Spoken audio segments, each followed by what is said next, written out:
بعد العديد من المحاولات والكثير من طرق الإقناع حتى أرجع للتوقعات، قررت إني أتوقع لكم نتائج أهم مباريات الجولة الخامسة في دوري أبطال أوروبا. باير ليفركوزن ضد مانشستر سيتي بملعب السيتي، شيئا فشيء عم يسترجعوا مستواهم مع جوارديولا، وليفركوزن أيضا عم بيقدم مستويات جيدة بالفترات الأخيرة، ولكن أتوقع محسومة للسيتي، يمكن فوز بنتيجة 3-1. والقمة فعليا أرسنال بايرن ميونخ، أقوى فريقين بالعالم حاليا، متصدر الدوري الألماني، متصدر الدوري الإنجليزي، متصدري الأبطال مع الإنتر. الفكرة إنه آخر مباراتين بايرن ميونخ استقبل 4 أهداف من الكرات الثابتة، وهي أصلا نقطة قوة الأرسنال. توقع جدا صعب، نعم بحس ممكن تميل للتعادل، ولكن أنا شايف الأرسنال بملعبه قادر ينتصر بنتيجة 2-1. توتنهام وباريس سان جيرمان، أتوقع أي فريق بالعالم حاليا قادر يفوز على توتنهام، عم بيقدموا مستويات كارثية. باريس نعم مش بأفضل حال وعندهم كثير غيابات، ولكن أتوقع ينتصروا بالمباراة بنتيجة 3 أو 4-0. انتر ميلان ضد أتلتيكو مدريد، انتر ميلان ما تعثر بولا مباراة هذا الموسم، الفريقين عم بيقدموا مستويات متقاربة.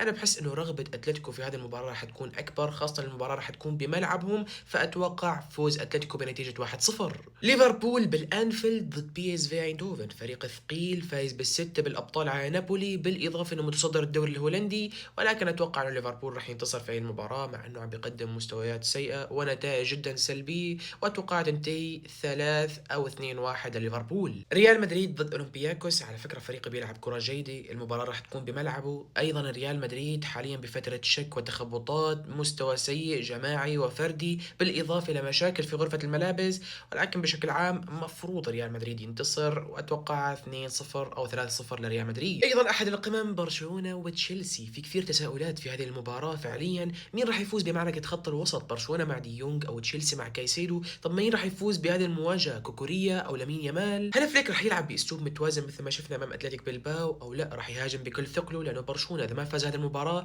يمكن ما يتأهل ويلعب الملحق الأوروبي. تشيلسي مع ماريسكا فريق جدا مزاجي، أحيانا بيكونوا مرعبين لا يقهروا فعليا، وبمباريات أخرى بتشوفهم عم يتعثروا بطريقة جدا سخيفة. عامل الأرض جدا مهم في هذه المباراة، وتشيلسي رح يلعب بملعبه، الفريق اللي رح يكون أقل أخطاء وأكثر استغلال للفرص هو اللي رح يفوز. ممكن واحد من الفريقين يفوز بنتيجة 3-2، ولكن أنا شايفها أقرب للتعادل 2-2.